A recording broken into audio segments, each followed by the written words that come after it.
Today's video is going to be Sailor Moon themed. We are going to be making a brooch roll cake. Now this cake is going to need 2 different batters as well as some buttercream and the design to this. And as always, everything you need will be in the description box down below. Now let's get started on this Sailor Moon cake.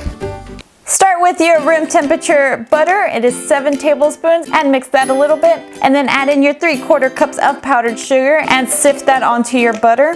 And then mix this well. Then you're gonna get 3 egg whites and combine this well.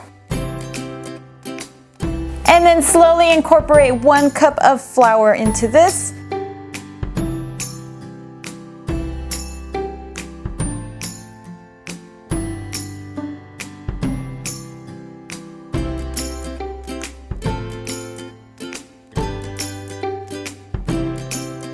Once this is well incorporated, you're going to divide it up. I'm using an ice cream scoop to measure out the same amounts of batter.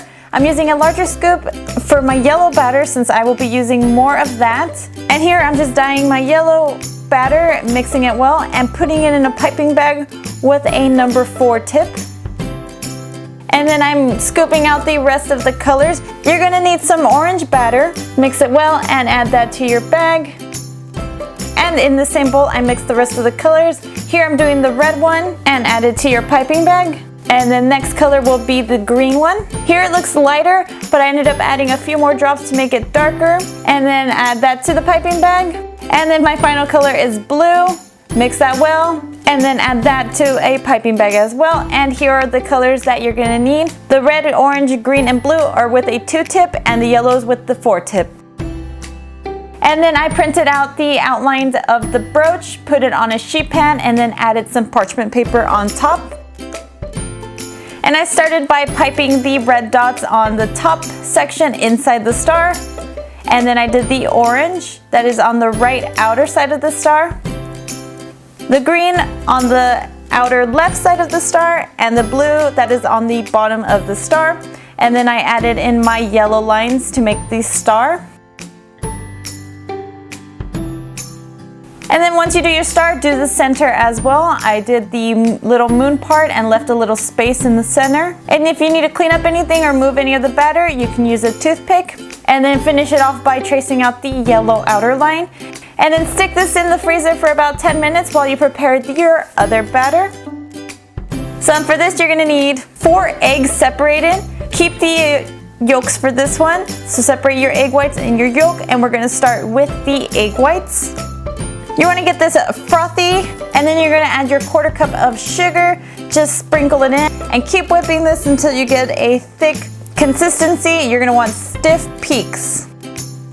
As you can see here, this is how you want your egg whites to look. And then put this aside and get your egg yolks.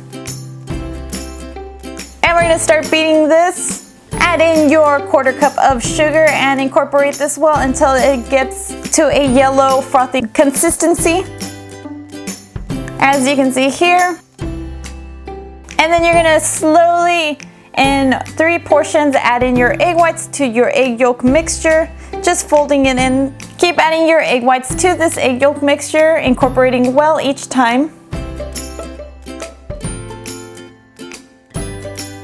Once you've added all your egg whites to this mixture, we're gonna melt the 4 tablespoons of butter and let that sit until it comes to room temperature and add that in. And then add in your 3/4 cups of flour. Fold all this well together, add everything well.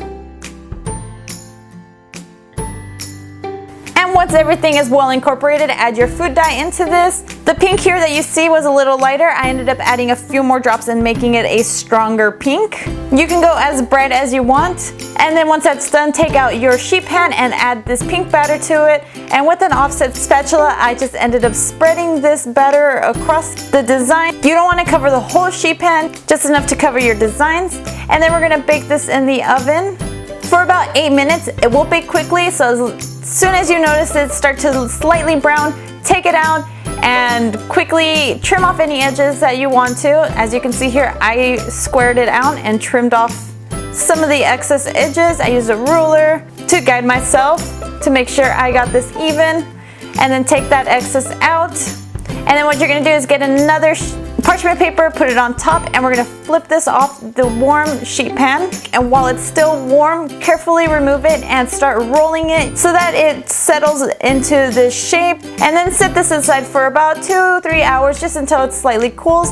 I made the mistake of letting it sit overnight and it hardened and cracked my cake. I will show you how I tried to repair this, but all you need to do is just let it sit enough to the point where it gets cool that you can put in that buttercream. I didn't want to waste this cake and I wanted to show you guys how the end result looked, so I still saved this and just added the buttercream in.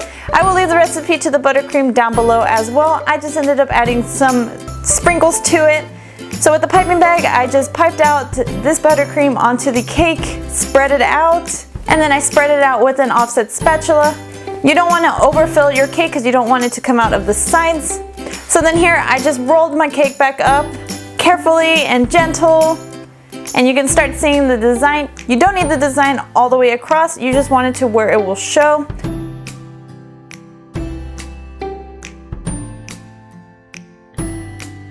And this is how your final brooch roll cake looks. And that's how easy it is to make this Sailor Moon brooch roll cake. If you enjoyed this video, give it a thumbs up. If you want to suggest something else, leave it in the comments down below. If you want to see pictures of this cake or anything I make, I do post on Facebook, Twitter, Tumblr, and Instagram. And all those links are down below as well. If you make this or any of my recipes, tag me in your pictures, let me know. I love seeing when you guys recreate my recipes. And in the name of the moon, stay sweet.